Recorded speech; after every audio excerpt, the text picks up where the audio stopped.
Excellencies, ladies and gentlemen, good morning. I hereby declare open the fifth meeting. We will proceed now with the review of Japan. I now have the honor to warmly welcome His Excellency Mr. Nakano Yusuke, Deputy Head of Delegation of Japan, and his distinguished delegation, and give him the floor to introduce the National Report of Japan. Excellency, you have the floor. Mr. President, distinguished representatives of the member states, I would like to begin by extending a warm welcome to the states participating in the Universal Periodic Review of Japan. This session is of great significance to my government's human rights policy. Therefore, we congratulate the model UPR session held in Seoul to further promote and protect human rights among state members. Respecting universal human rights is a core value for the Japanese government. We have consistently improved our human rights situation by implementing numerous recommendations issued by the states. Today, we are pleased to take this opportunity to report the past development of human rights as a member state of the Human Rights Council. Firstly, the government of Japan is proud to introduce the recent progress on environmental issues. Following the adoption of the Paris Agreement and the 2030 Agenda for Sustainable Development, the government of Japan has taken initiatives to solve environmental issues such as climate change. In April 2018, the fifth Basic Environmental Plan was launched to take long-term measures on environmental issues. The plan aims to implement various measures listed on the National Climate Change Action Plan based on the Paris Agreement. It tries to keep the global average temperature rise sufficiently below 2 degrees. Also, the government of Japan will strive to achieve the Sustainable Development Goals. In recent years, we have seen further improvement in fostering gender equality throughout the country as a result of the government's effort. As our Prime Minister has said, creation of a society in which all women shine is one of the foremost elements of his administration's policies. In other words, ensuring women's rights in the Japanese society is one of the core objectives of his government. Thus, we would like to present the latest accomplishments in regard to gender issues. In May 2018, the Ministry of Justice established a working group consisting of experts and several departments to combat sexual violence and eliminate sex offense-related offenses. This group conducts research and communication with victims of sexual violence to improve its mechanism for supporting the victims. Furthermore, the government of Japan has decided in April 2018 to amend the Civil Code to further ensure women's rights. Based on a cabinet meeting held earlier this year, the government plans to raise women's marriage age from 16 to 18 in April 2022.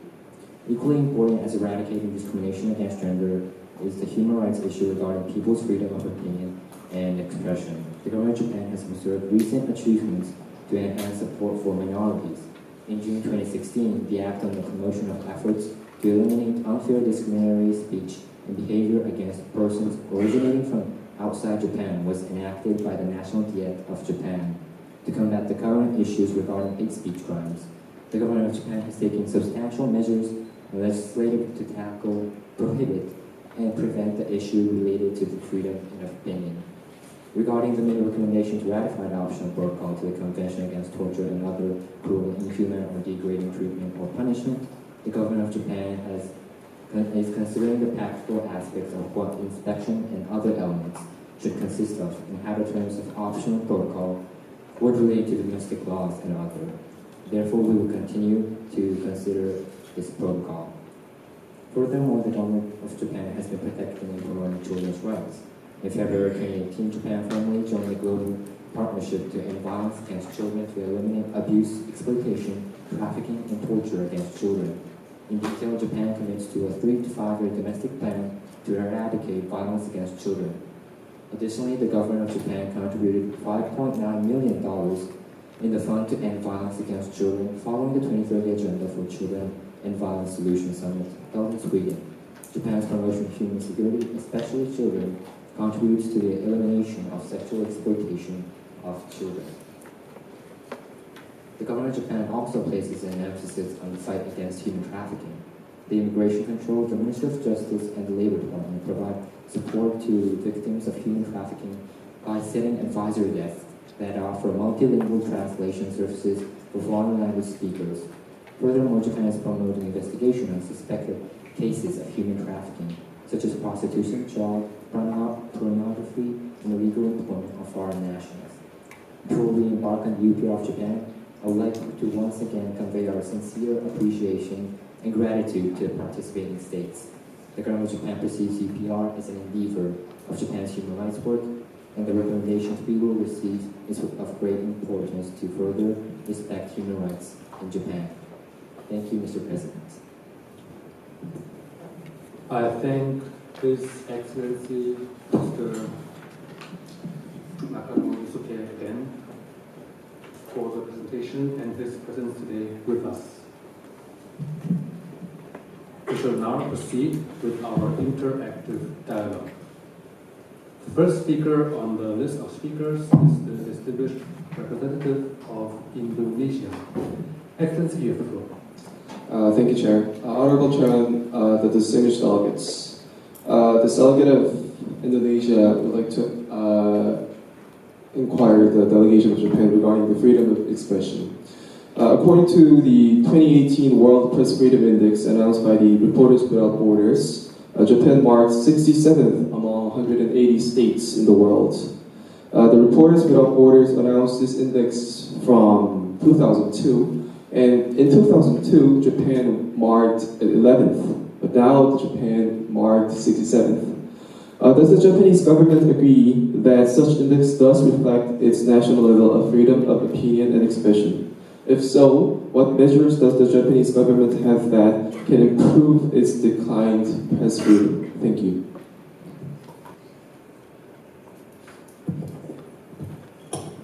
Okay, thank you for the delegation of Indonesia about raising our questions and the concerns about our freedom of opinion and expression in Japan. So the government of Japan has acknowledged that the word report are saying that the freedom of opinion and the expression has been declined in Japan. However, we established the law related to the broadcasting parts, which was revived recent years, and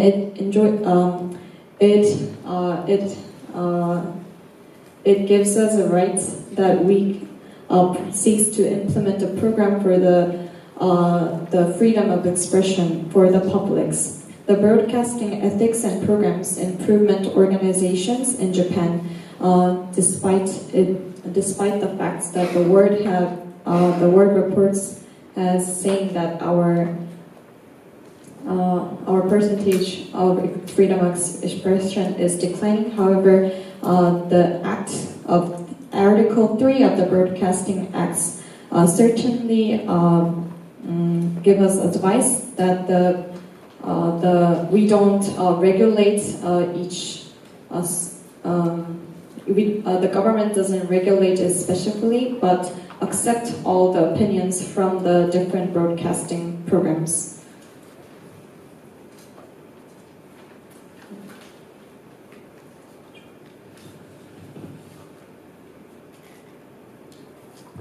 Thank you, delegation of Indonesia. Thank you. The next speaker on our list is the distinguished representative of South Africa. The floor is yours. Thank you, Chair. First of all, this delegation of South Africa would like to express its gratitude for Japan's continuous efforts in the matter of solving human trafficking. In response to the recommendations made in the second cycle of UPR, Japan stated that it is not ready to immediately conclude the Palermo Convention since the bill necessary to implement the requirements of the convention has not been passed. What are the specific legal limitations for not ratifying the Palermo Convention for over a decade after signing it, and what are Japan's current efforts to finally meet the requirements of this convention? Thank you. Thank you to the delegate of South Africa for raising this important question. First, Japan has been concerned about the issue of human rights for a long time, especially, for example, considering the issue of the technical intern training program since its implementation in 1992.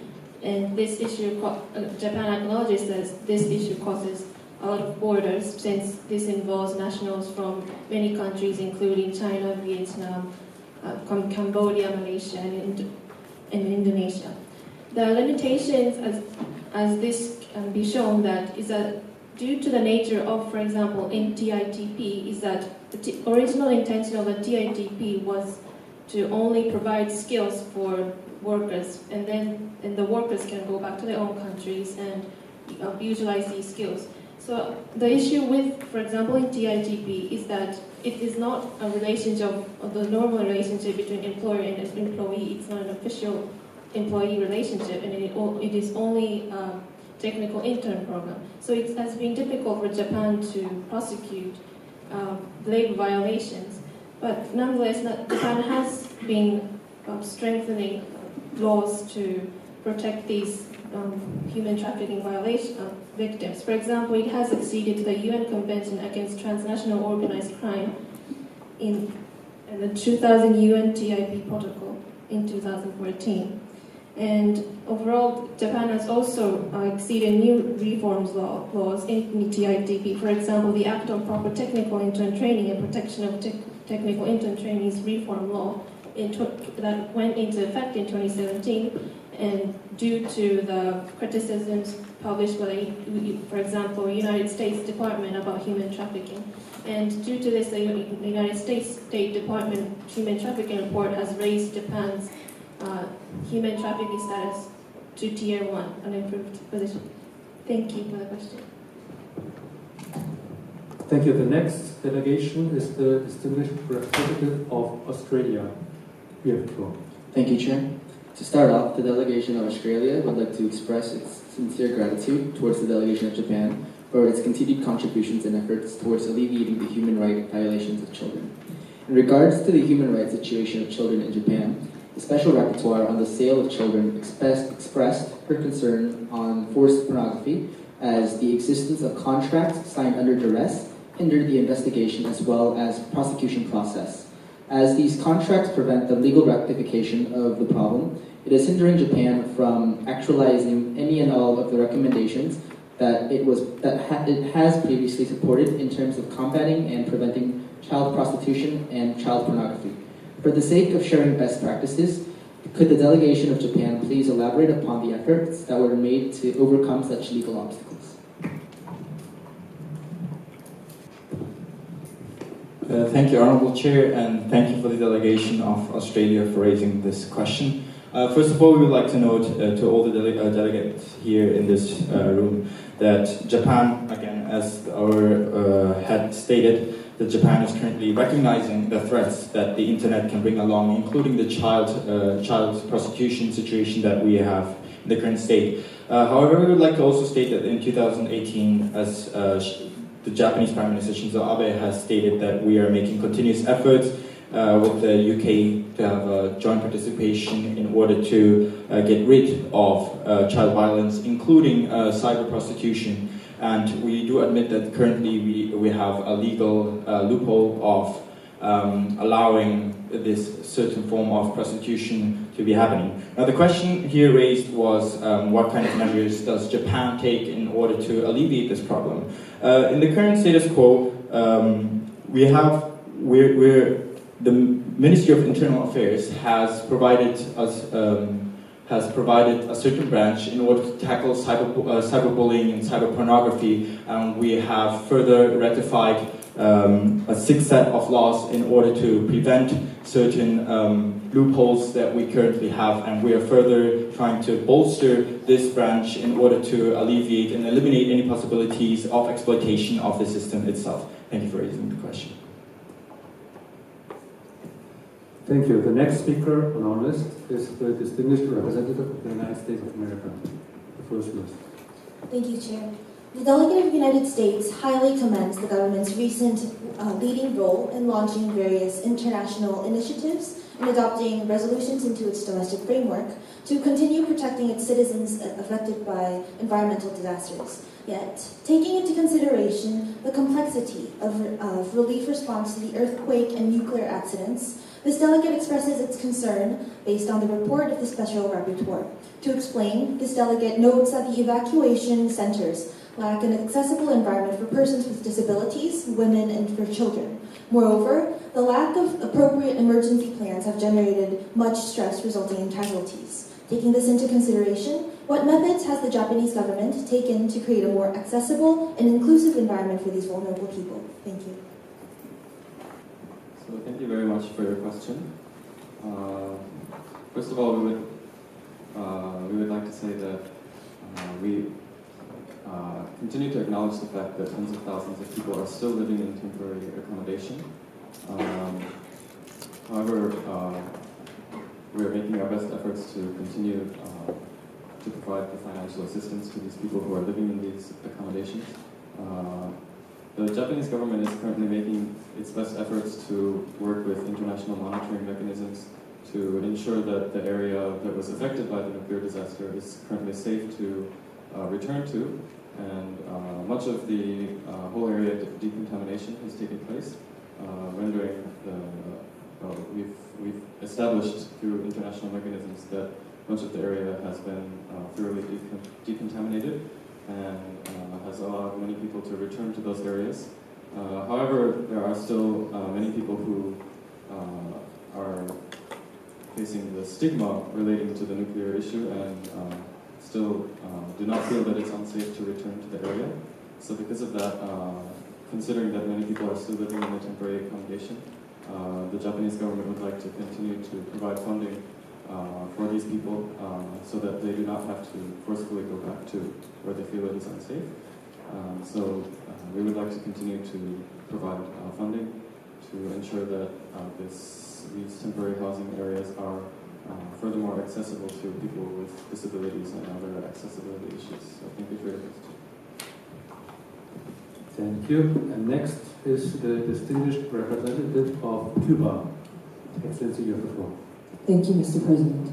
The sustained dialogue between Japan and the Committee on the Elimination of Discrimination Against Women, culminating to the aforementioned working group, really displays Japan's solid stance on this issue. Cuba will be interested to know what the primary focus of the working group's endeavors are, and what recommendations have been made thus far by the working group, and what practical tools they will create.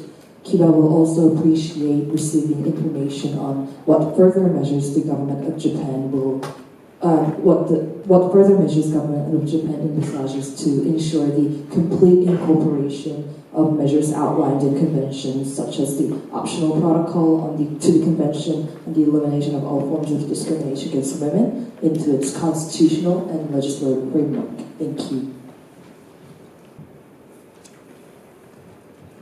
The government of Japan appreciates Cuba's attention to Japan's human rights situation regarding the sexual violence of women's rights. And we would like to first emphasize the fact that we have implemented the Convention of all this anti-discrimination against women, and according to the convention, we have established a mechanism to support victims of sexual violence, and the working group is promoting to combat and eliminate sexual violence, and the experts and several departments are conducting research and communication with victims of sexual violence. And also the Cabinet Office provides an automated voice service to give information about nearby schools of violence counseling and support centers, and call forwarding service to the centers through a national telephone number, in order to connect with victims who are unaware of places where they can make consultation about spools of violence too, and to make it easy for them to obtain information about support. Regarding the optional protocol to the CEDW, we did approve this optional protocol in the Parliament, but we will not ratify the optional protocol yet. It is because it is real concern that the judicial independence will be violated by ratifying optional protocol to the CEDW. Thank you. Thank you. The next speaker is the distinguished representative of Ecuador. You have the floor. Thank you, Honorable Chair, fellow delegates. The delegation of Ecuador would like to first acknowledge and thank Japan for its continued endeavors with regards to upholding the freedom of opinion and expression in modern society. However, the delegation of Ecuador would like to humbly submit this following question with regards to freedom of assembly. It has been aware by our delegation that there has been a 5-month detention until the first half of 2017 of an activist named Hiroji Hayamashiro, and under restrictive conditions without access to his family. He has made a protest against new U.S. military construction projects in Okinawa. The delegation of Ecuador would like to invite the delegation of Japan to shed light on this issue and comment on the further reforms and actions that will be taking place. Thank you.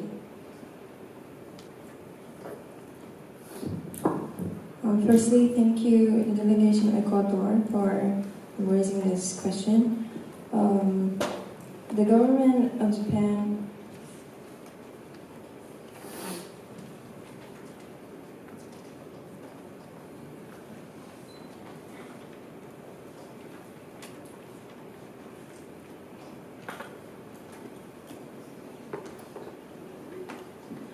Japan enjoys a strong and admirable culture of public demonstration, and the National Police Agency has regulated those public demonstrations in order to protect civil citizens who might suffer from those demonstrations that could be harmful. However, Japan is always allowing full space for public protest.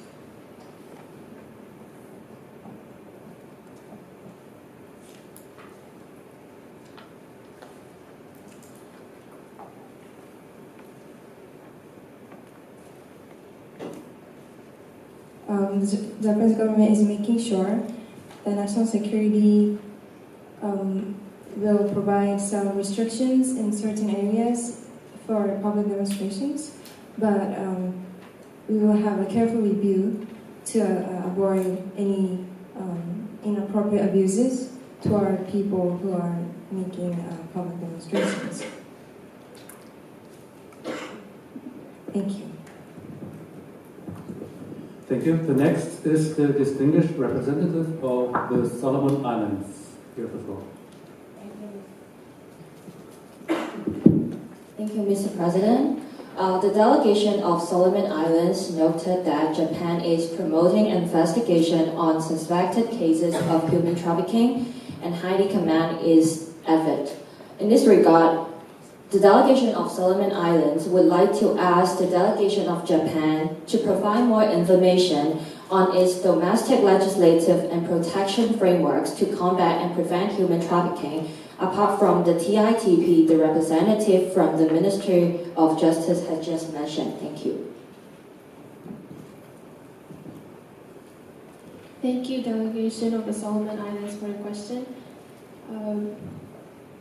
Japan has, apart from the TITP reform law, has been consistently trying to implement new laws to improve the situation of human trafficking. For example, in 2004, it passed the Action Plan for Measures Against Trafficking Persons through relevant ministries and agencies, in 2009 passed the Plan for Measures Against Trafficking in Persons, and in 2014 passed the Action Plan for Measures Against Trafficking in Persons. And overall, Japan has been also strengthening border controls and strengthening the overseeing of falsified documents. This is important due to the fact that a lot of the human trafficking victims who come to Japan come with falsified documents. For example, in the issue of international students or TIDP workers, they come to Japan with falsified documents proving that even if they may not be financially capable to work in Japan, they show falsified documents showing otherwise. And as a result, the workers work overworking hours, and become more vulnerable to human trafficking in Japan. And the Immigration Bureau has recognized this issue. So the Immigration Bureau have consistently strengthened immigration controls, because the immigration believes that strengthening immigration controls will prevent future human traffickers to exploit trafficking victims.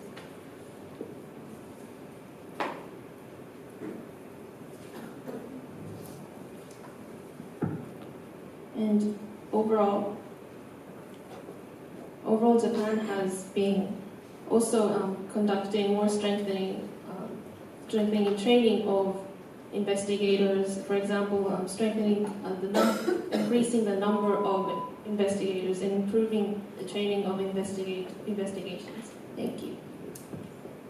Thank you. And next is the distinguished representative of the Islamic Republic of Iran. You have the floor. Thank you, Chair. To start off, the delegation of Iran would like to thank the delegation of Japan showing strong determination in ensuring children's rights. In the first half of 2017, more than 30,000 child abuse cases was reported to social welfare organizations, not to mention those which was reported to government department or prosecution. The youngest victim was only an 8-month child. A 5-year-old child died from child abuse due to a long period of beating, gross negligence, and malnutrition. So Japanese kids was facing a wild kind of torture, ranging from physical abuse to verbal abuse, psychological abuse to sexual abuse. So the delegation of Iran would like to explain the delegation of Japan to explain plans could be further done in detecting abuse at early stage and ensure effective prosecution, especially while young kids tend not to take the initiative to report the situation. Thank you. Thank you, Honorable Chair, and thank you for the delegation of Iran for raising this question. There are 2 points that we have to answer. The first point being the numeral part of why there was an increase of the amount of the total counts of abuse reported. We would like to notify that as of 2005, regarding the reformation and active engagement by the Ministry to tackle child abuse and the establishment of regional child abuse support centers, the accessibility to consult government officials about child abuse has greatly improved. That's the first part, which means that we would like to clarify that the numbers have not increased, but rather the government is detecting more cases due to its continuous efforts. The second part is about what is currently happening with the approach of tackling this issue. The ministry actually is rather taking a reform in the enforcement, the government enforcement by the police. What we mean by this is that actually the ministry last 1.5 weeks ago, we had an emergency meeting due to a very gruesome incident and a very horrible incident of a 5-year-old child in Meguro getting killed. We have had a 13-point revision since then. 4 of the examples is that we will inform the civil society about the consulting platform more.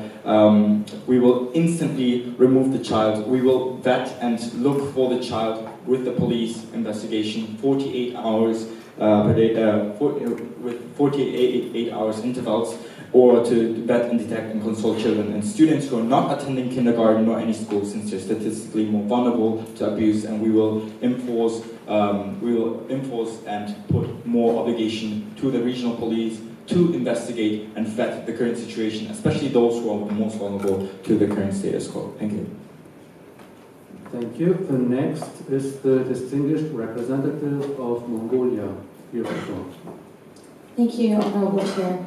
The delegation of Mongolia appreciates the Ministry of Environment and Ministry of Foreign Affairs of Japan for its extended effort from realizing environmental and ecological standards to national disaster crisis handling.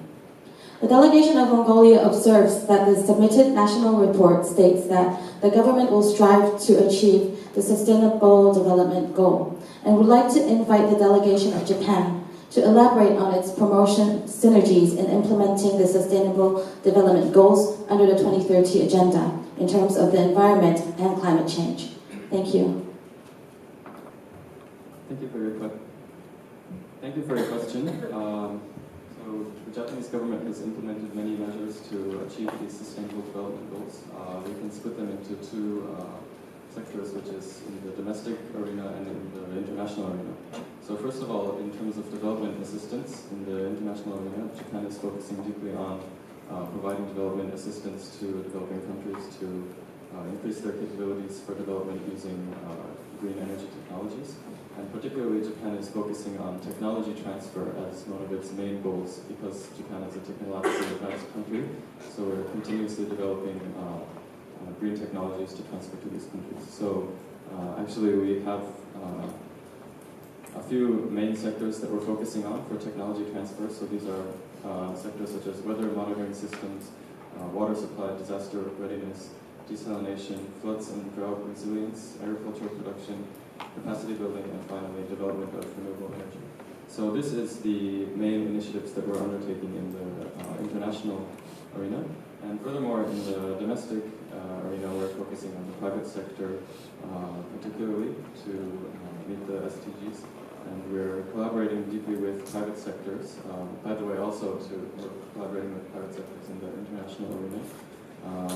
But we're further encouraging these private sectors to implement the Paris Accords as well and divest from dirty energy.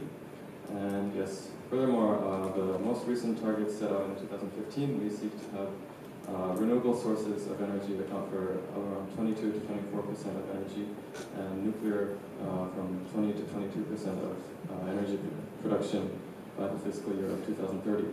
So yes, we're undertaking many measures to meet Sustainable Development Goals. So thank you.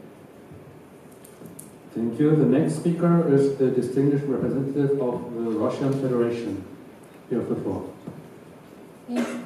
Thank you, Honorable Chair. The delegation from Russia noted from the national report that the Ministry of Justice plans to improve its mechanism for supporting the victims of sexual violence. It is acknowledged that this measure is similar to the Basic Plan for Gender Equality proposed by Gender Equality Bureau, Cabinet Office 2016, where support centers for victims of sexual violence are created. These are measures for after violent crimes have occurred. Therefore, though it is encouraging, the delegation is concerned whether there is any preventive measure for all forms of violence against men and women. Thank you.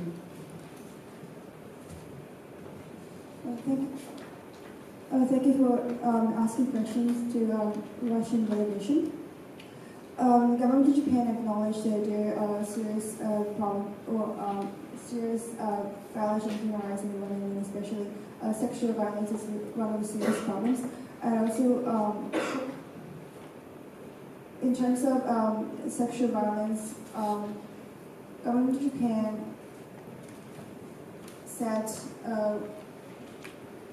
strengthen the mechanism that victims are able to report make complaints to police officers about their experience of being abused or committed sexual violence.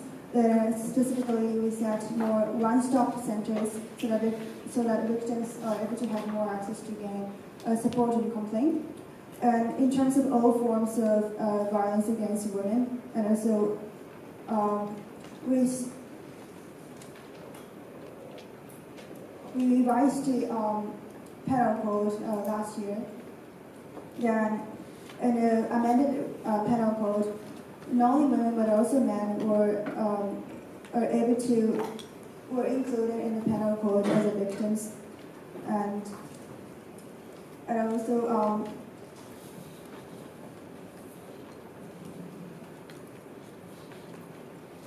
and according to penal code, the prosecutor can indict the sex offender without a complaint by the victim, which is this victim's burden could be lessened.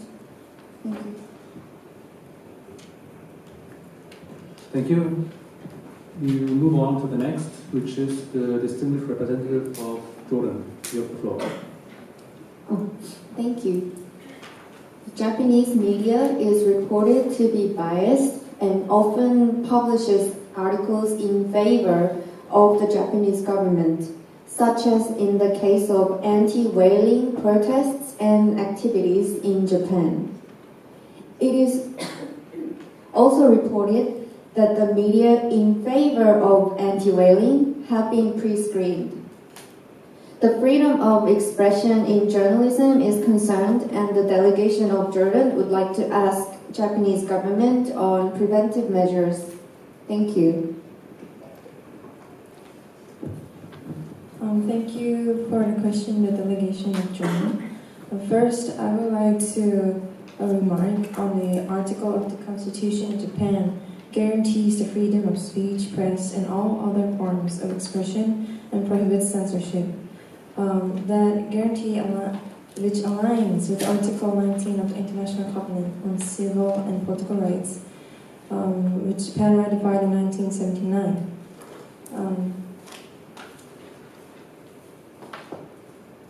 This article has similar points with the Constitution of Japan and tries to protect everyone's right to seek, receive, and impart information and ideas of all kinds.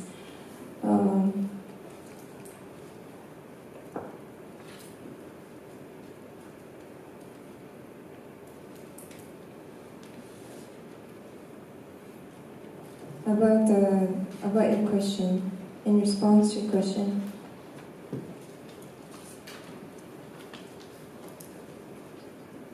we have, just like we mentioned in previous questions, the Broadcast Act in Article 4 mentions that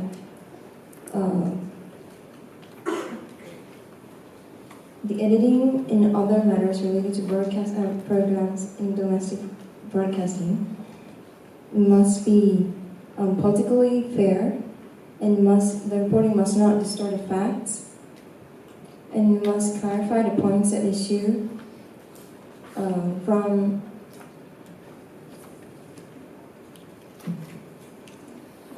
as many angles as possible where there are conflicting opinions concerning an issue. We like to add that officials this is a statement of a law, not a threat, and the government has never suspended a broadcast license on the basis of programming content. Thank you. Thank you. The next speaker is the distinguished representative of New Zealand. The floor is yours. Thank you, Honorable Chair. New Zealand would like to express gratitude towards continuous commitment by the government of Japan for tackling human trafficking. According to a report by Ministry of Justice, the number of foreign victims of human trafficking in Japan was less than 50 in the last 2 years. Thus, New Zealand would like to inquire the definition of human trafficking in domestic law and how the number was calculated, especially related to the question by fellow delegate of the Republic of South Africa. Can Japan explain if the forced labor was included as human trafficking by domestic law? Thank you. Thank you, Delegate, for your question. First, for the definition of human trafficking currently in Japan. So, as for the definition, Japan's penal code on human trafficking, Article 226, criminalizes the buying and selling of human beings for profit or indecency and prescribes a maximum sentence of up to 10 years imprisonment. It also criminalizes buying and selling a person for the purpose of transporting him or her across international borders and prescribes a penalty that ranges from 2 years to 20 years imprisonment. Also, the Employment Security Act makes a crime for a person to engage in labor placement or recruitment by means of violence, intimidation, confinement, or other unjust restraint on mental or physical freedom. Overall, the current Japanese law has defines human trafficking as forced coercion of victims to work. However, due to the Japanese government has acknowledged that there are criticism about the limitations of the definition of human trafficking in Japan. However, the Japanese government has tried to attempt to solve this issue by developing new legal reforms. For example, in domestic law, apart from the TITP reform law mentioned before, the Immigration Bureau has, into your question about collecting statistics, has first collected statistics in offer protection to 115 victims, and the number has been fluctuating around 20 victims in recent years. This is because the entire government has been working together on measures under the action plans for measures against trafficking in person. And due to the new legal reforms, the government has also created a new organization to oversee human trafficking corporations. Thank you. Thank you. The next speaker is the distinguished representative of Brazil. The floor is yours. Thank you, Chair, and good morning, delegate. Children universally have the right to personal relations and direct contact with both parents on a regular basis, according to the Convention on the Right of the Child, to which Japan is a party without reservation. However, due to the absence of legal joint custody in Japan, some of the children cannot have this right, and some of the right of the children cannot be fully protected. What measures is Japan taking to ensure the right of the child to have the personal relations and direct contact with both parents on a regular basis? And how is Japan trying to fully protect this right? Thank you. Thank you, delegation of Brazil. So in terms of welfare of Japan, the Ministry of Health and Labor ensures that at a younger age, both parents and children are going to have their family-based care principle. So this is to ensure, this endorses that children of younger than preschool age shall in principle not be institutionalized in alternative child care centers in order for both family members and like parents and children to have a more family bond. And additionally, we would like to notify that the Japanese government and the ministry sees that this issue comes from the wealth gap in between the families, where the parents are forced to work away from their children, or the children have to be in different facilities in order to pursue education. Now, in this term, we are well aware that from out of the 48 most developed nations, Japan is the 8th with the biggest wealth gap among the globe. Regarding this issue, the ministry has accordingly provided since 2013 a full approach system to assist families to overcome hardships in education, finance, livelihood, and employment, in order to entirely end the cycle of poverty itself, in order to bring the families closer together. Including food banks and scholarships in government job centers, we are also collaborating with NGOs and private education sectors such as Kumon in order to provide the necessary facilities in order to keep these families together.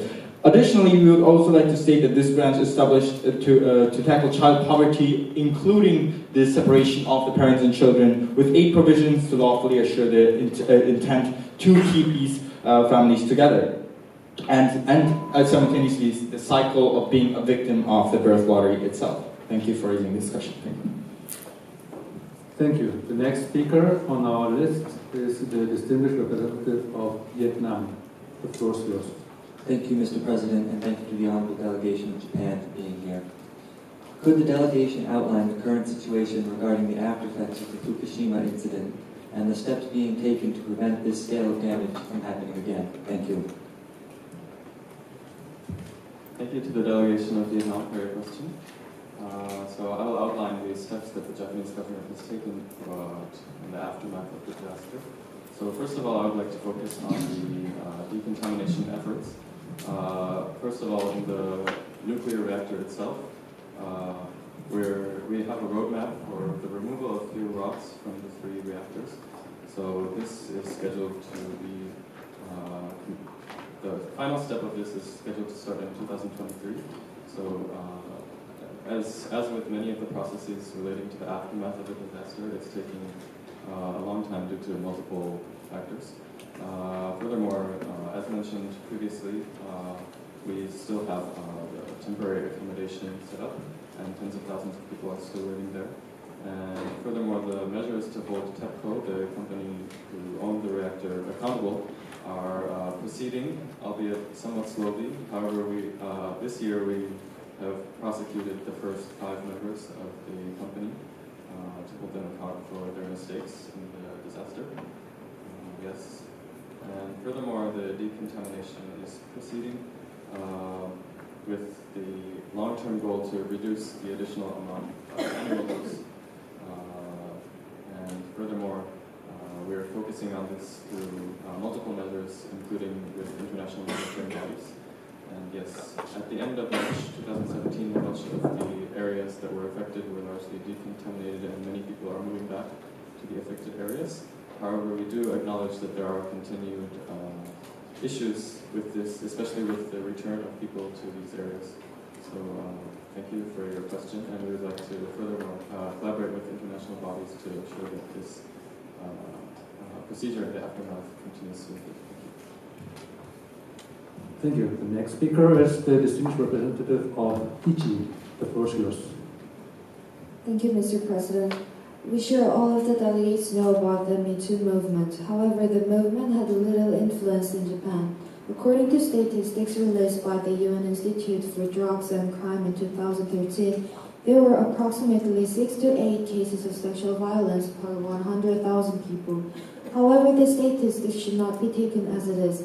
The society that suppresses women has low sex crime rate because it is difficult to report the damage. For example, the crime rate in India and Turkey was about only 6, just like Japan.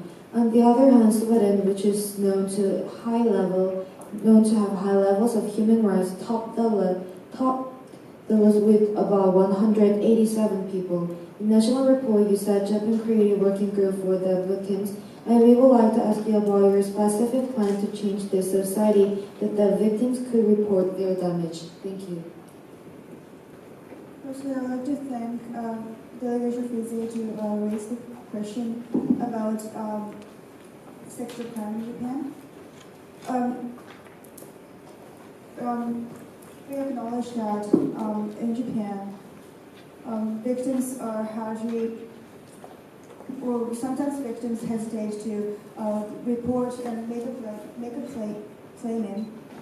complaints about their being committed sexual violence and sexual crimes. I want to highlight the reason why this tendency happens. In Japan, there is not a pressure that the victims, not only a offender, but also victims have the responsibility of the sexual violence and sexual crimes. In order to overcome this problem, we've taken several measures. For example, for sexual harassment,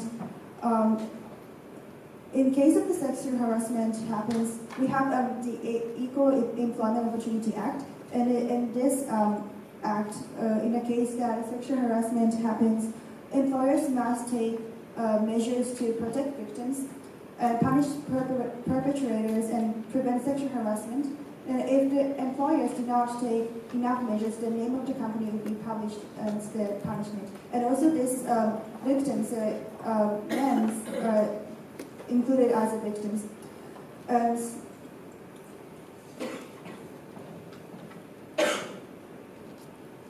So Japan, government of Japan believe that Japan has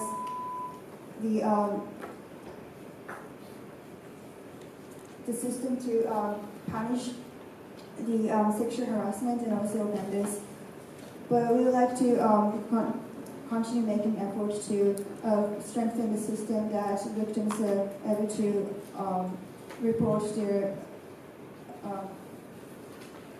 being committed sexual harassment. Thank you. Thank you. This brings us to the end of the first round of questions and responses, and now we will proceed to the second round of additional questions and responses. And the next speaker on our list is the distinguished representative of Indonesia. Excellency, you have the floor.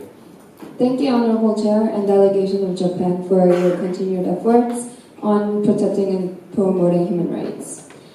The Delegation of Indonesia would like to ask, as the Special Rapporteur from the United Nations have indicated before, the Act on Protection of Specially Designated Secrets carries the possibility of being abused. Concerns have been made that it could be used to control the media and limit the freedom of expression. Does the Japanese government also feel the necessity to prepare any complementary measures that would prevent the Act from being abused?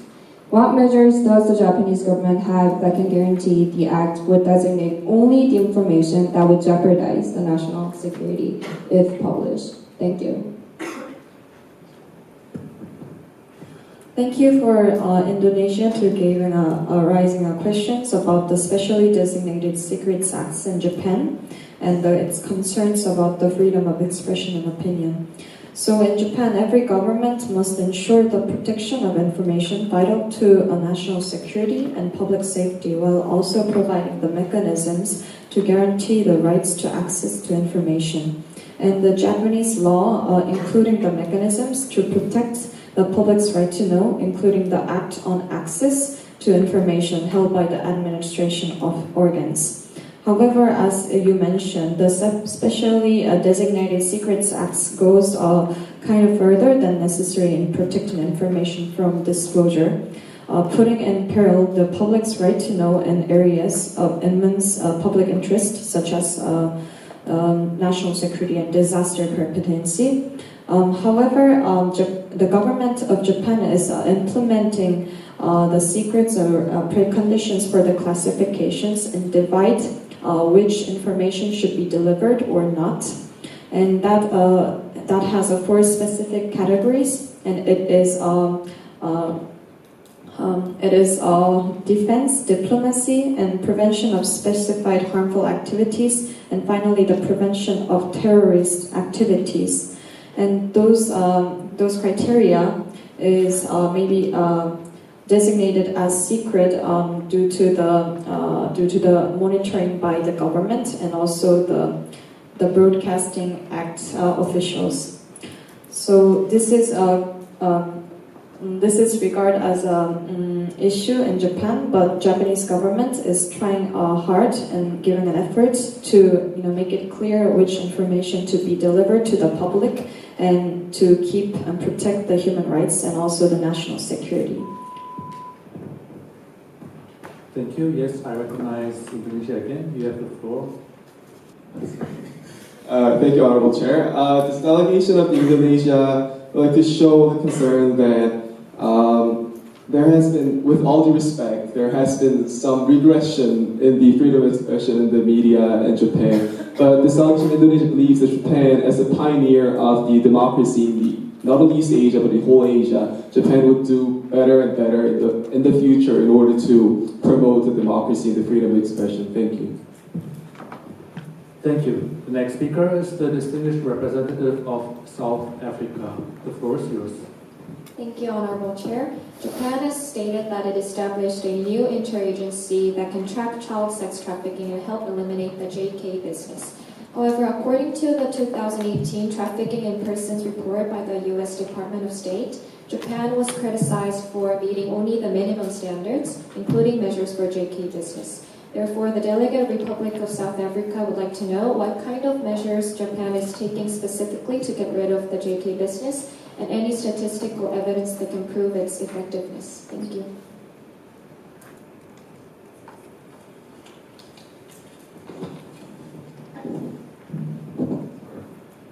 Yes, I see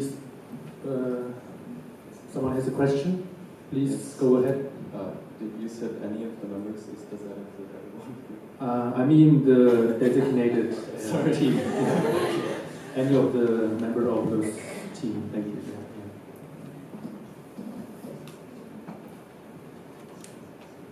May I kindly invite the team to begin with the response, or are there any other difficulties or with starting?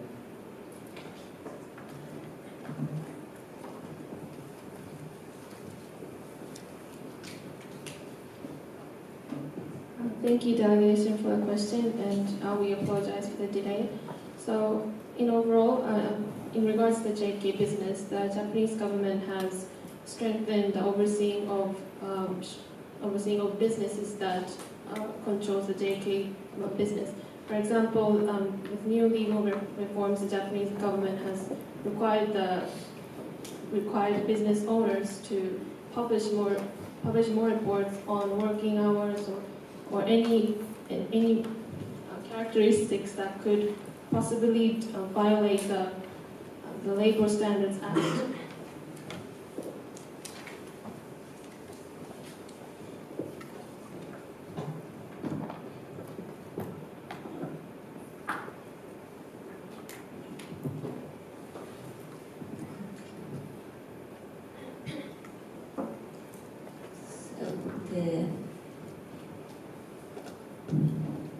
In an effort to combat the commercial sexual exploitation of children, the Tokyo Metropolitan Assembly passed an ordinance in July 2017 prohibiting girls under 18 from working in compensated dating services and requiring JK business owners to register their employee rosters with the city's Public Safety Commission. Thank you. Thank you. Yes, I recognize South Africa.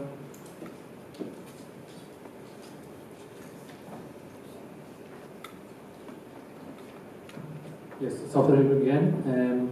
You have 28 seconds left. I was informed from the Secretariat, so please begin with your. You have the floor. Thank you, Chair, and thank you for answering the question.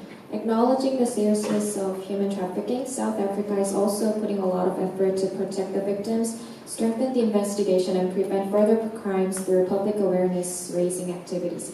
So this delegation of South Africa is looking forward to cooperating with Japan to eradicate human trafficking. Moreover, the delegation of South Africa hopes that Japan ratifies the Palermo Convention later and would like to hear further about international cooperation that Japan is looking forward to achieve. Thank you. Thank you.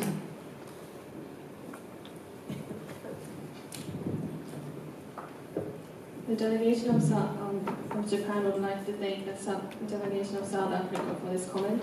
Indeed, the Japanese government would like to reiterate the importance of international cooperation in regards to human trafficking in Japan, especially because in Japan, human trafficking is mostly rooted in the cause that human trafficking victims are indebted to massive debts to the brokers that they pay to in their own country. So it's important that there's international cooperation between Japan and sending countries. Thank you. Thank you. The next speaker on our list is the distinguished representative of Australia. You have the floor. Thank you, Chair. There has been a continuous concern expressed by the Human Rights Committee that the existence of corporal punishment in schools, and moreover the social acceptance of such practices as the prohibition of corporal punishment is not included in Japan's Child Welfare Act. In response, Japan supported the Italy's recommendation to prohibit such practices. In regards to this kind of recommendation, could the delegate of Japan please elucidate upon how it plans to overcome this deep traditional roots of practice? Thank you. Thank you, delegation of Australia. So the school education law under Japanese constitution strictly prohibits any form of physical punishment, and the the government of Japan works to spread thorough awareness of prohibiting any physical punishment by carrying out the fact-finding surveys on physical punishment, and to highlight the differences between disciplinary actions and physical punishment using different specific case studies. Thank you. Thank you. Yes, I recognize Australia again. You have the floor. Thank you, Chair. The right to discipline children is currently included in Article 822 of the Japanese Civil Code. According to relevant NGOs, this is often interpreted by parents as well as teachers as legal justification to enact potentially cruel and degrading punishment that could be traumatic for children. What is the delegation of Japan's stance towards the existence of this article? Thank you. Thank you again for the question, Delegation of Australia. Currently, due to the problems with behavior of the different children in schools, the government of Japan is aware that it could lead to different kinds of bullying, particularly in order to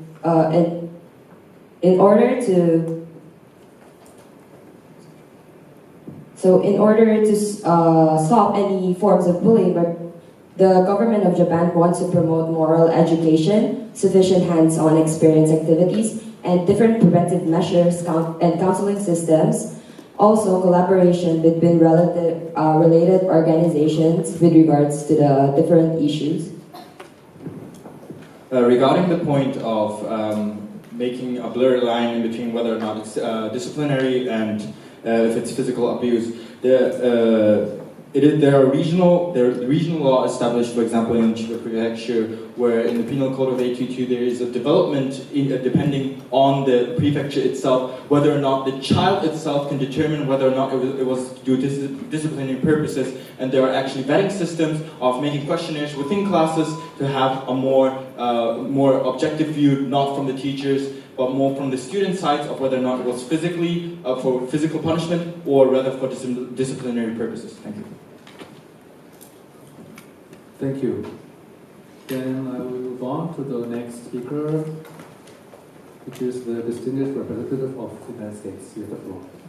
Thank you, Chair. This delegate expresses concern regarding the rehabilitation and reconstruction efforts for disadvantaged groups in the area of Fukushima, along with the government's recent proposal to discontinue providing compensation to several regions. In response to this, Japan has also accepted to follow up relevant recommendations by the Committee of Economic, Social, and Cultural Rights, and as well as the Special Rapporteur. Can the government explain what specific measures have been taken to address such needs? Thank you. Thank you very much to the delegation of the U.S. for your continued concern. Yes, you are right that we have proposed discontinuing of funding for housing assistance for certain people in certain affected areas. However, we see this effort as being in conjunction with another effort, which is the continued testing and decontamination which is occurring in the area. And we would like to emphasize that multiple international bodies, as well as the Japanese government, have acknowledged that these regions are completely safe to return to, and therefore we would like to ask that you acknowledge that you understand that seizing of housing assistance is in conjunction with this reality. And at the same time, however, we would like to emphasize that housing assistance, as well as certain other forms of assistance, such as healthcare and other forms of compensation, are continuing. So, yes, thank you for your concern. Thank you. Yes, I recognize the United States again. You have the floor.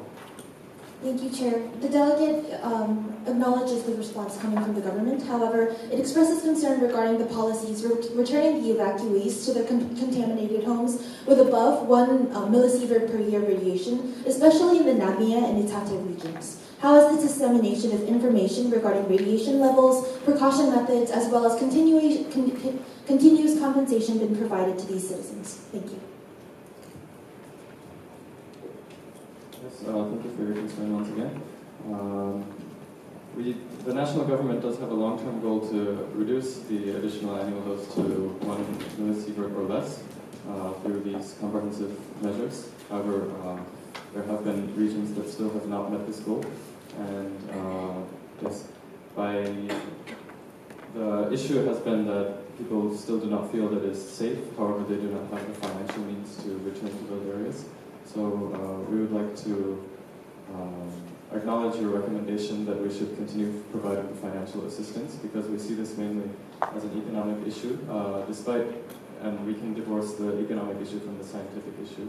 Whether or not it is truly safe is something that maybe people themselves have to feel comfortable about rather than the government's measurements.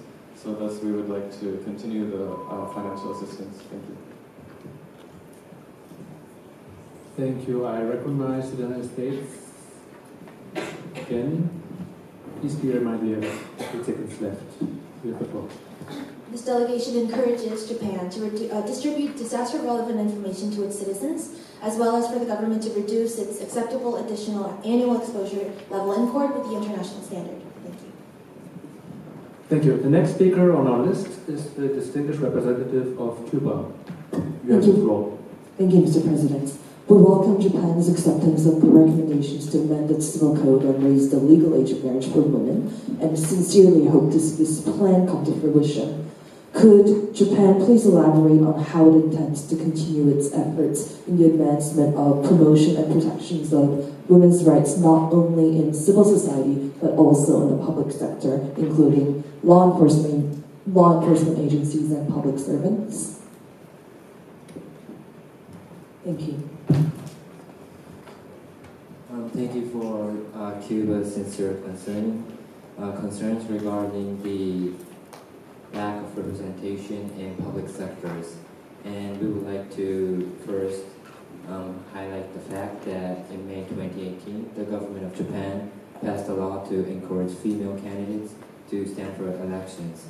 Thus, the political representation of women, representation of politics will be improved. And at the current moment, only 47 of the 465 members of Parliament's lower house are women, a ratio of 10.1%. And this is highly behind international standards.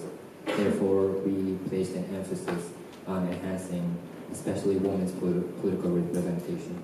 And according to this new law, political parties are urged to make the number of male and female candidates as equal as possible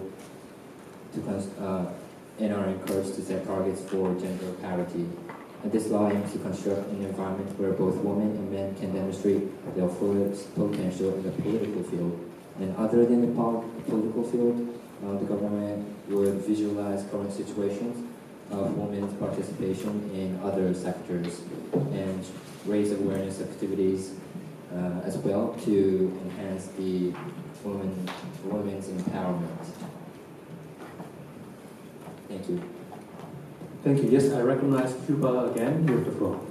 Thank you, Chair. Delegation of Cuba's conviction firmly stands that a holistic approach to gender equality must be fostered, and would like to note that, especially in combating sexual violence, it is imperative that public officials are able to offer substantial and constructive assistance based on genuine understanding. So preemptive and preventative measures need to be balanced with apt persecutions. Cuba would like to recommend to the state of Japan to address these in pursuance of achieving gender equality in future. Thank you. The government of Japan would like to thank delegation of Cuba for raising questions about sexual violence, combating sexual violence.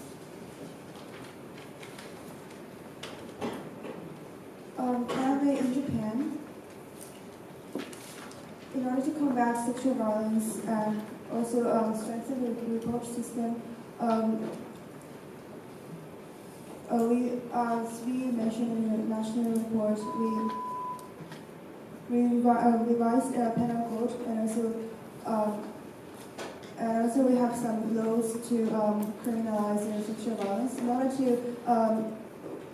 to spread this knowledge about these laws and also we would like to continue public awareness activity in order to public awareness activity. Thank you. Thank you. The next speaker on our list is the distinguished representative of Ecuador. The floor is yours. Thank you, Chair. The delegation of Ecuador is aware of the current laws adopted by the Japanese Parliament that provides authorities broad surveillance powers that could be misused to curtail the rights to freedom of expression, association, and privacy without sufficient safeguards in the aspiration of targeting alleged conspiracies to commit terrorism and other serious crimes. The Ecuadorian delegation, hence, requests the delegation of Japan to respond to criticism that the current law poses threats to the legitimate work of independent NGOs, given that the definition of organized crime group was vague and overly broad and not expressly limited to activities that would constitute organized crime or pose a genuine threat to national security. Thank you. Thank you, the delegation of Ecuador, for your significant question. The anti-conspiracy bill that you mentioned is part of the international joint effort against crime ahead of 2020 Olympic Games. This law seeks to protect Japanese citizens and is part of the Convention on Transnational Organized Crime to prevent terrorism before it happens. We want to make a remark that the anti-conspiracy bill, public order maintenance law, was made to, just like I mentioned, to ratify the Convention on UN of Transnational Organized Crime, and the anti-conspiracy bill would be the step for the Japanese government to ratify the TOC. An anti-conspiracy bill is a domestic law that would let the government of Japan to join the TOC. And this bill was also revised several times over the years, as the earlier versions met with a fierce resistance, but we cooperated and listened to the voice of the publics. And then now the polls shows that the public opinions today's the bill has gained the support from the citizens officially. So that's how we are promoting the human rights and the right of the freedom of expressions and opinions for the public in Japan. Thank you. Thank you. Yes, I recognize Ecuador again. You have the floor. Thank you, Chair. The delegation of Ecuador commends Japan for its efforts in this regard and would thereby suggest that a two-pronged approach would be implemented for the proper interpretation and execution of the laws. Thank you. Thank you for your recommendation. Thank you. The next speaker on our list is the distinguished representative of the Solomon Islands. The floor is yours. Thank you, Mr. President. The delegation of Solomon Islands acknowledged the efforts of the Japanese government make in regard to the elimination of human trafficking. We noted that the delegation of Japan, in response to the delegation of New Zealand, recognized that the definition of human trafficking has its limitation. Indeed, the delegation of Solomon Islands is also concerned with the fact that the narrow definition of human trafficking of the current law of Japan failed to capture the act of rape, child pornography, or blackmail under the prosecution of human trafficking. The delegation of Solomon Islands would like to ask whether Japan has any subsequent measures of making improvement in this regard. In particular, would Japan consider expanding the definition of human trafficking? Thank you. Okay, thank you for your question. Actually, Japan did not have the comprehensive anti-trafficking status that included definition in line with international standards. However, it criminalizes sex and labor trafficking offenses through disparate laws pertaining to situation of adults and children, child welfare, immigration, and employment standard, and Article 7 of the Prostitution Prevention Law criminalizes including the others into prostitution and prescribed penalties of up to 3 years imprisonment or a fine of up to the 100,000 yen if fraudulent or OSC means were used, and up to 3 years imprisonment and a fine of up to 100,000 yen. And also in July 2017, Japan established a new law that containing a provision that criminalized bribery of witness, which would allow the authorities additional grounds to pursue obstruction of justice charge against some traffickers. Thank you. Thank you. The next speaker on our list is the distinguished representative of Iran. You have the floor. Thank you, Honorable Chair. There have been reports showing that Japanese police rarely investigate or prosecute pornographers who hires children because prosecution simply claims that they cannot confirm the age of the children. So the delegation of Iran is interested in knowing how the delegation of Japan to tackle the problem when the prosecution stayed inactive in carrying out prosecution by merely saying that they cannot confirm the age of children. Also, the delegation of Iran would also like to know the approach of tackling the whole cycle of illegal child porn industry, from in-storytelling, assisting illegal filming, to child molestation, to distribution of publication of child porn on the internet. Thank you. Thank you, Chair, and thank you for the delegation of Iran for raising this question. I think this question was also stated in a very similar manner by the state of Australia, but in particular in terms of the publication and the determination of whether or not one individual in child pornography is the age of a child. We would like to elaborate on this point that in 2018 there was another joint conference with the UK that Shinzo Abe actually went to, which was called We Protect Global Alliance to End Child Sexual Exploitation Online. And Japan has simultaneously, by attending this conference, set a new 37 sets of law to assure cybersecurity, including the measurements of detecting whether or not one individual is a child in child pornography, and the prosecution and the limitation of publication of the elimination of publication of child pornography itself, and is making continuous efforts to eradicate child pornography within and out of Japan in the current status quo. I hope this answers your question. Thank you. Thank you. Yes, I recognize Iran again. You have the floor. The delegation of Iran appreciate the response from the delegation of Japan. Besides the difficulty in determining the age of the children, a Tokyo-based NGO named Human Right Now claims that the ineffectiveness of child porn law could be tackled by intensifying the punishment for negligence of the police and by issuing disciplinary code for police misconduct. And it is believed that the delegation of Japan could follow these suggestions and make a better future for the children. Thank you.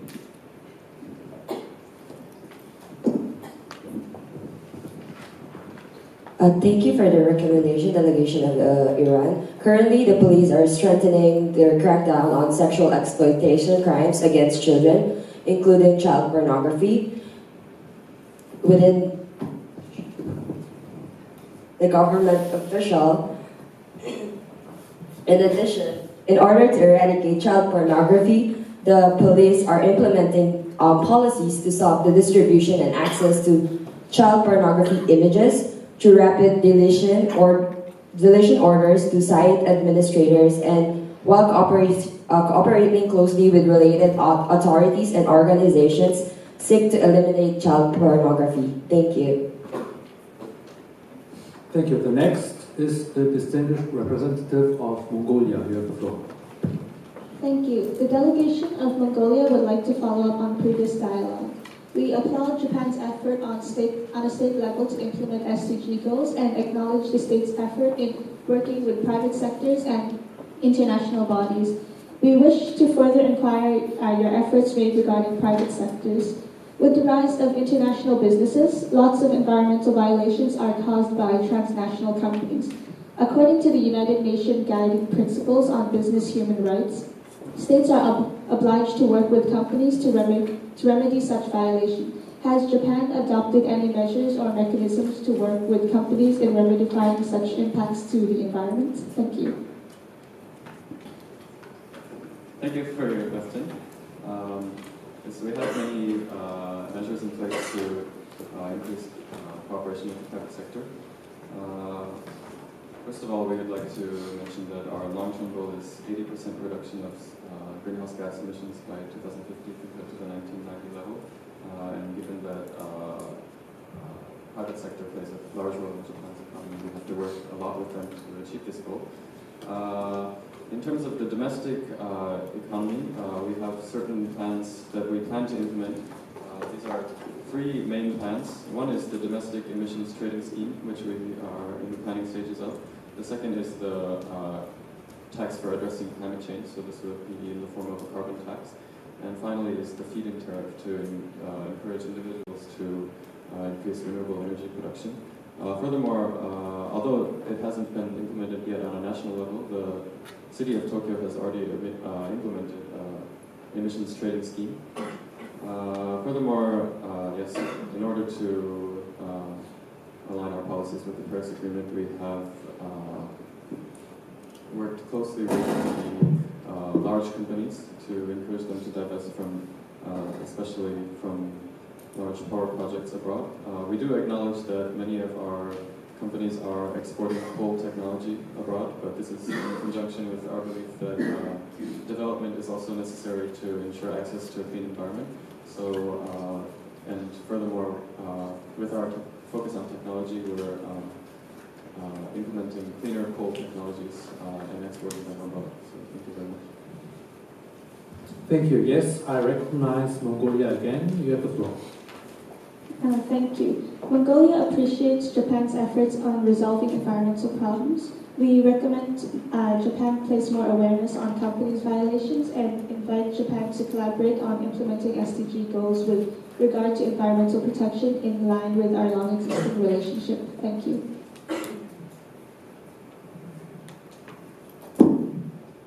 Thank you very much, and we accept your recommendation to continue the focus. Particularly, we want to focus on developing technologies of renewable energy. Yes, thank you for your recommendation. Thank you. The next speaker is the distinguished representative of the Russian Federation. The floor is yours. Thank you, Honorable President. The delegation of Russia Federation would want to congratulate the Japanese government on its continuous progress on closing the employment gaps between men and women.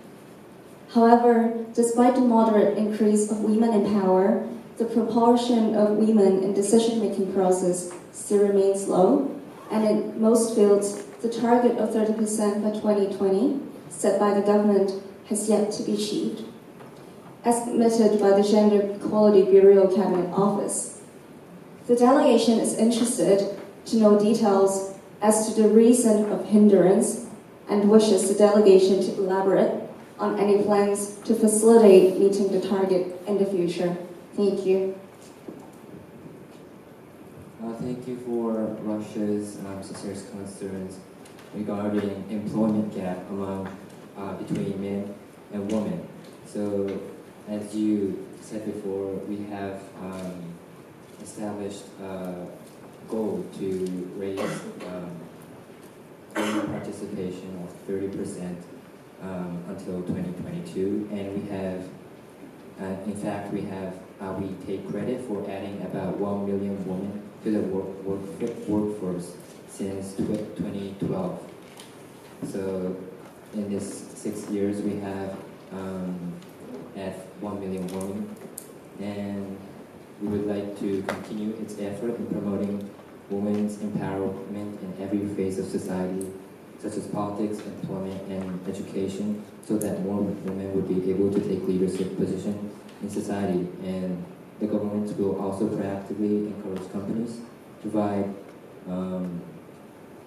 opportunities for employment and promotion, and giving full consideration to the impact of traditional practices in the workplace, such as the stereotyped perception for gender roles. And we consider these gender stereotypes to be an obstacle for women to be more participating in work situations. In order to increase the number of women in the decision-making process, we would like to expand recurrent education program.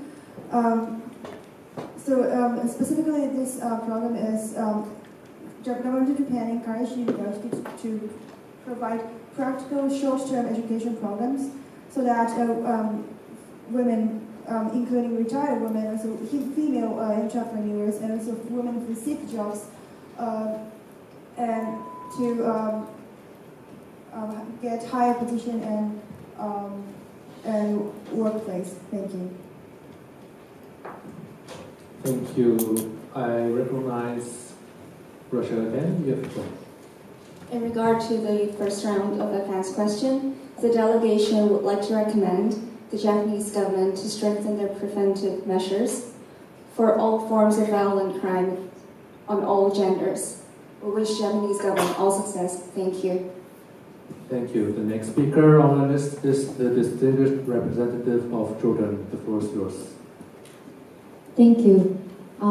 There have been cases of Japan's denial of entry in the country for South Koreans who have expressed their opinion on the Dokdo, aka Takeshima issues.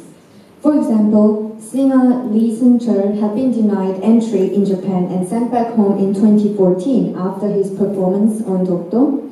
In 2011, the K-pop bands Beast and CN Blue were held at the immigration office for 8 hours and sent back to Korea, also due to Dokdo conflict.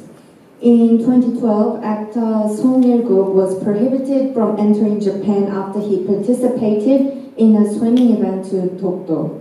Soon after, Japan's Deputy Foreign Minister Tsuyoshi Yamaguchi officially announced the entry ban of the actor for expressing his opinion.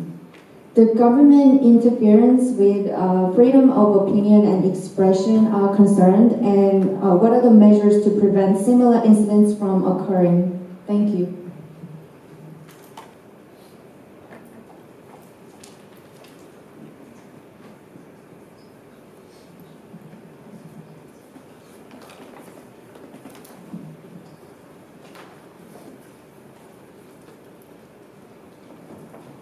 May I kindly invite the Japanese delegation to begin with their response? Thank you.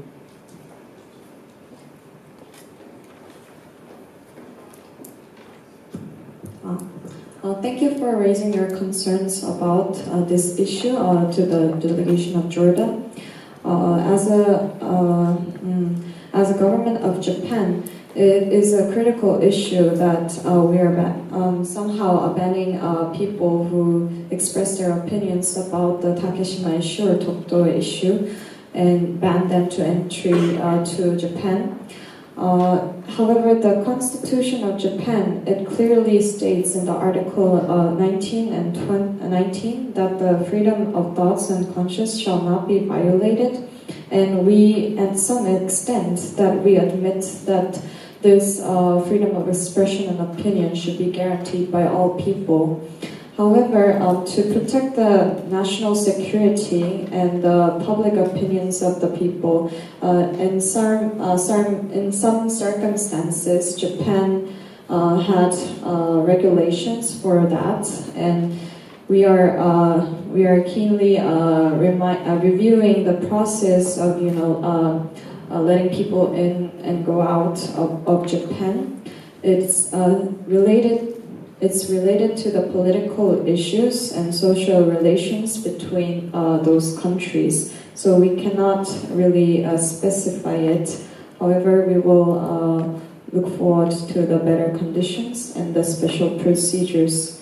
And Japan will continue to offer its full cooperation for the human rights. Thank you. Thank you. The next speaker on our list is the distinguished representative of New Zealand. You have the floor. Thank you, Honorable Chair. The JLA expresses concern of human trafficking victims across border.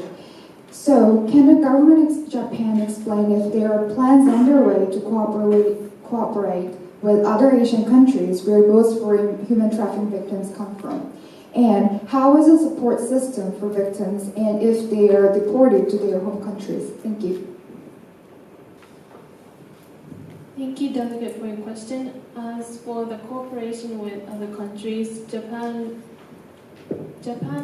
Japanese government is facing difficulties to cooperate with in sending countries of human trafficking victims because usually these trafficking victims, the root causes of these causes are due to the brokers and recruitment agencies in these countries. And so far, the sending countries of human trafficking victims have not specifically called for cooperation with the Japanese government on putting more crackdowns on the recruiting agencies in these countries.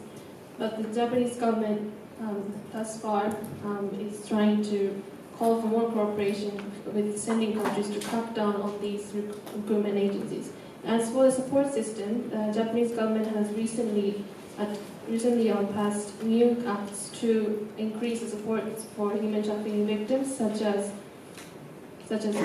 providing more support systems for example, counseling and increasing the more multinational bilingual speakers in counseling centers and with the cooperation of international organizations. And as for deportation, as per international customary law, the Japanese government's stance is that violators of labor acts and human labor violations are to be deported immediately. However, with legal reforms, there have been increase of human trafficking victims to have more special stay in Japan even after they have been found to be violating labor standards. Thank you. Thank you. Does the delegation of New Zealand wishes to take the floor again? In this regard, we would like to recommend continue the practical and physical system which could prevent and alleviate the effects of human trafficking for victims. Thank you.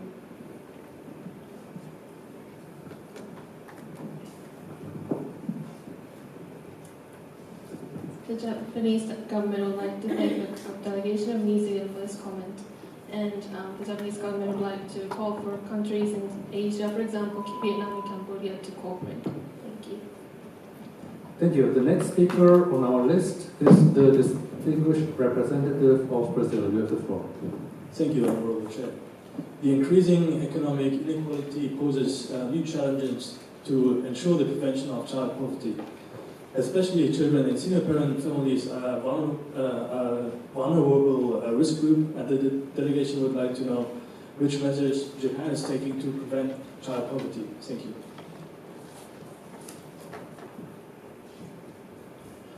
As again stated, child poverty, the wage gap in Japan, especially for single-parent children, is a huge issue. Regarding this issue, again, the Japanese government or the Ministry of Health, Labor and Welfare is providing a full approach system to assist families to overcome these hardships, including education, finance, livelihood, and employment. We assist these 4 categories, collaborating hand in hand with NGOs and private education sectors in order to assure the accessibility and the adequate help and need to assure that the disparities are eliminated. Accordingly, the Japanese Constitution, Article 25, as we say, all people shall have the right to maintain the minimum standards of wholesome and cultured living in all spheres of life, and the state shall use its endeavors for the promotion and extension of social welfare and security and of public health. In addition, in accordance with Article 26 of Japanese Constitution, stated that all boys and girls are entitled to have access to education and compulsory education shall be free. A proposal to amend the Constitution was raised by Prime Minister Shinzo Abe The proposed amendment to the Constitution is to provide free education from preschool to university education. This is to ensure that children are not being deprived of education opportunities due to financial problems. The government of Japan strongly believes that education plays a vital role in the development of the children in the society. Thank you. Thank you. Yes, I recognize Brazil again. You have the floor. Thank you, Honorable Chair. The payment of child maintenance for non-custodial parents after divorce and of children born outside of marriage is an important measure to prevent child poverty. The delegation of Brazil recommends that Japan is taking more legal measures to ensure an advance payment system by the state for these children where the child maintenance payment is not forthcoming from the respective parents, because usually families have no time or enough resources to enforce these payments, and the state has to take up this obligation. Thank you. Thank you, the delegation of Brazil, for giving us the recommendation, and we are on the same page of reforming our government to make us, let's say, more comprehensive system for advanced payment. Thank you. Thank you. The next speaker on our list is the distinguished representative of Vietnam. The floor is yours. Thank you, Mr. President. The delegation of Vietnam has concerns regarding the increasingly harsh impacts of climate change. In light of Japan's recent difficulties with extreme flooding and temperatures, does the delegation of Japan have policies in place in anticipation of climate change-driven refugees and internally displaced persons? Thank you. Thank you very much to the delegation of Vietnam for your concern. Yes, as you have mentioned, Japan's geography makes it particularly vulnerable to climate change, as the recent weather events have highlighted. And yes, we have been implementing numerous preparation measures for climate change. And furthermore, in terms of the internally displaced peoples, we think that the experience of the Fukushima disaster has taught the government a lot about the mistakes that it has made in the past, especially when dealing with large amounts of IDPs. Furthermore, in terms of refugees coming from abroad, perhaps the Ministry of Environment is not prepared to answer this question because of the government's strict policy on not accepting refugees, except in very extenuating circumstances. However, we would like to continue to encourage the government to prepare itself for the future developments, which we predict will include larger numbers of refugees. Yes, thank you. Thank you. Yes, I recognize Vietnam again. You have the floor. Thank you, Mr. President. The delegation of Vietnam would just like to take this opportunity to express our gratitude to the delegation of Japan for continued support with sustainable development. And we would like to give a recommendation that with regards to climate change and Japan's demographic issues as a result of the aging population, that perhaps making preparations for accepting significant numbers of climate change-driven refugees could be a particular mutually beneficial solution to the pressing issue of climate change. Thank you. Thank you for your recommendation, and we would like to furthermore acknowledge that Japan, despite not currently accepting large numbers of climate refugees, we are continuing our efforts to increase climate resilience, particularly in developing countries which are predicted to be strongly affected by climate change. So thank you for your recommendation. Thank you. The next and last speaker on our list of speakers is the distinguished representative of Fiji. The floor is yours. Thank you, Mr. President.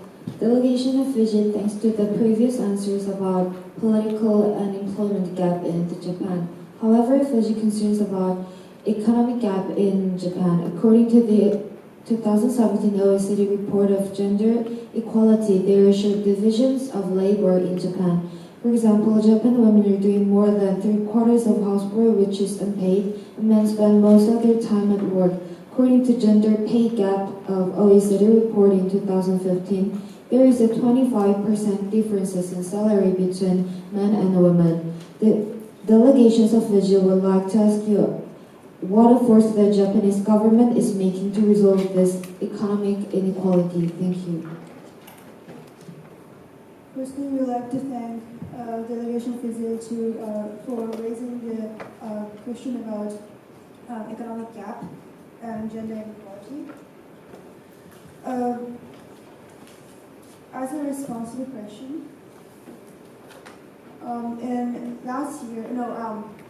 this year and June 29th, we established a work style reform in order to improve working condition of part-time workers, and this working condition including the wage gap, and reduce the wage gap between reduce the gap in working condition between part-time workers and full-time workers. And also, we would like to diversify women's working opportunities and styles by establishing a work style reform.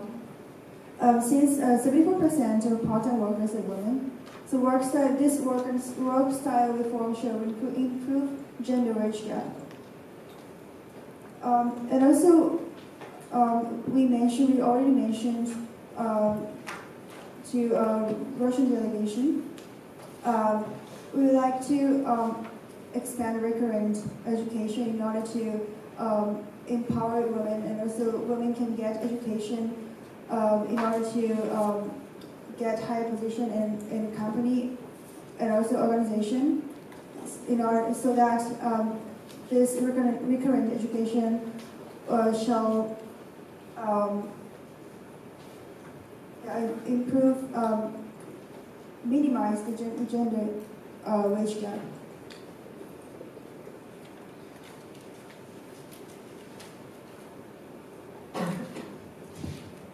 And lastly, to ensure women's employment situation, the government will take measures to reduce financial burden of preschool and secondary school education.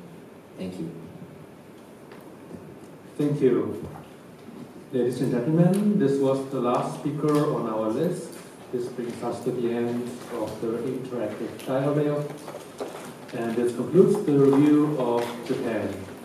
I wish to thank once again His Excellency Mr. Nakano Yusuke and his delegation for the presentation and participation in today's review. And my thanks, of course, also to all those Japanese states for their constructive and active engagement in the UPR process. We will reconvene this afternoon at 1 p.m., 1300 hours here, for the review of the Democratic People's Republic of Korea. Please be seated no later than 3 minutes before the beginning of the next meeting. The meeting is closed. Thank you. Nice lunch.